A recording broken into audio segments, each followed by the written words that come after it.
Hi, it's Paul from Model Builder International. Don't forget, hit the subscribe button down there somewhere.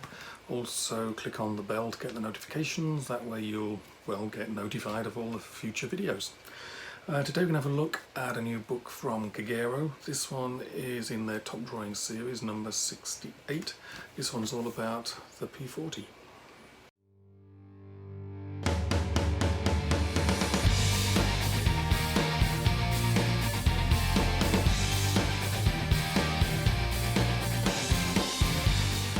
Okay, so let's have a look inside the book. This is Top Drawings number 68. It's on the Curtis P-40, BCDE, Polish and English text inside. It says mask foil free. I think that shouldn't actually be there. If you go to the publisher's website, you'll see there isn't supposed to be a masking sheet in this book. So that's okay. There's not something missing. So we'll start off with a brief introduction from the prototype to the P-40E. As you can see, you've only got about 6 or 7 inches of text, so it's just a very brief overview of everything. And then into the diagrams. Diagrams start off in 1/48 and some 1/72 ones towards the back.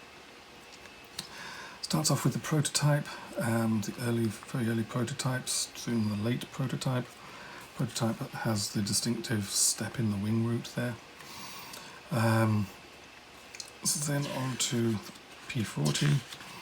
All the way through gives you basically the panel lines, where the lines of rivets should be, and it goes through and describes the changes from one marker model to the next, so you know exactly what you're looking for.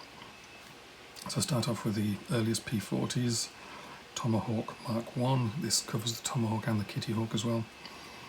Curtis, the P-40B, and it's like in this one it tells you, note the early type of gun sight reflector is fitted, and Tomahawk 2A, antenna mast, cowl-mounted machine guns with blast tubes, a British reflector gun sight, rear view mirror, and so on. It gives you a good insight of exactly what to look for and what has changed.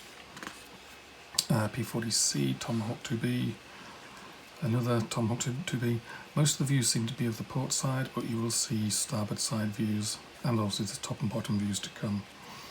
P-40C, BC, at the telescopic gun sight. Fuselage profiles, if you want to cut a fuselage apart, you can see exactly what the profiles should be at the various points there, so you can get them right. View from the back with one carriage leg down, starboard view of a C, and view from the front with just one leg down, and that's not to 1/48 scale P-40C instrument panel. Top view, wing profiles. If you wanted to make your own wing or modify one in some way, here's the different profiles you'd need at the various points, and also for the tail as well.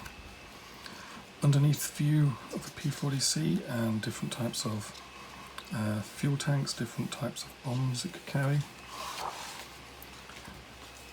P-40D, Kitty Hawk Mark I, with all the changes, with an aerial on this one amongst a few other changes. Front view, P-40D underneath. Notice the gun bay is open there, different weapons carried. P-40E, and here's the various fuselage profiles for this P-40E down here. Colour profiles. This is a P-40B from Oahu, December 1941. I like their colour profiles because they have subtle shading and differences on them. It's not just one slab of colour. It recognises the fact that depending how light catches things look subtly different in different parts. And they also add wear and tear to theirs as well. Here's another 40C from Puerto Rico in 1941 or 42. This is the poster that comes with it. It's a P-40B from Pearl Harbor on December the 7th, obviously. You can frame it or just stick it on the wall, whatever takes your fancy. Tomahawk 2B of 112 Squadron, Royal Air Force from Egypt, November 1941.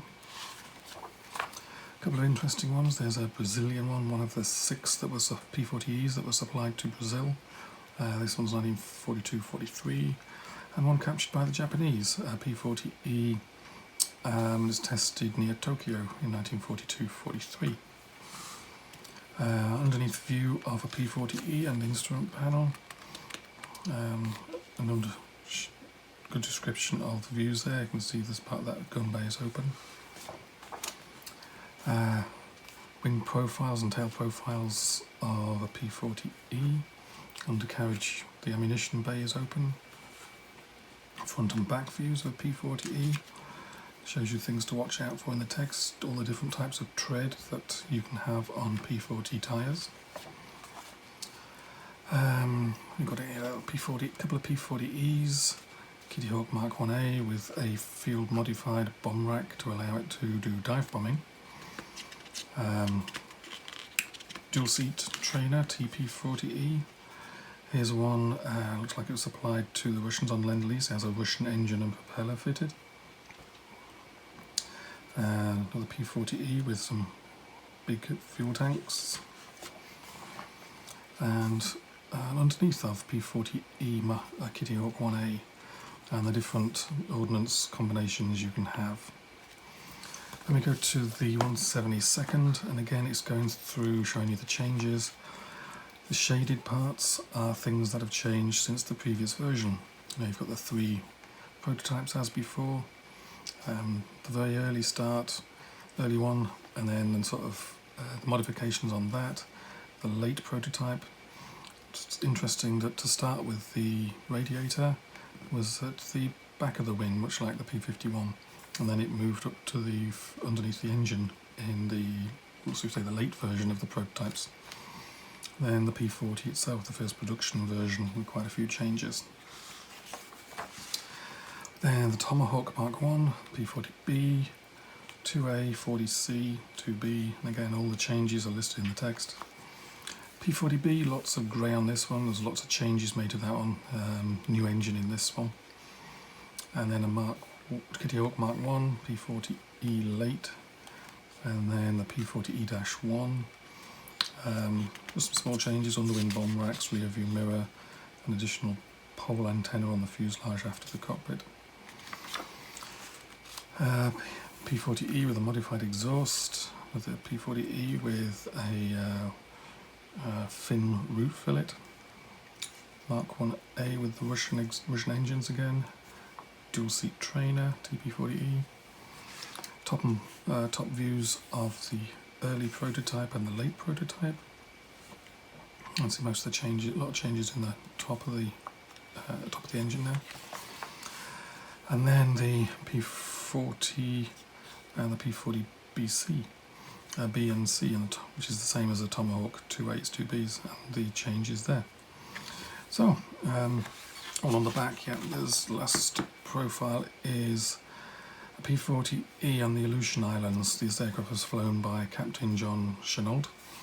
That's why the tiger is there, because he's the son of General Claire Chenault, the founder of the American Volunteer Group in China, the Flying Tigers. So all in all, it's lots of good information in there. If you're going to do anything, other than just a straight build out the box with your P-40, if you want to open a panel up or something like that, in here you'll be able to see exactly where that panel should go, where the panel lines go, where the rivets go, you know, and what should be there. For pretty much, you know, all the P-40 BCs, Ds and Es. So it's if you can do more than that with the P-40, it's a good reference to have. Well, any of these books, they will give you more information, that extra bit of information you need to modify your kit. So many thanks to Kagero for sending it along for us to have a look at.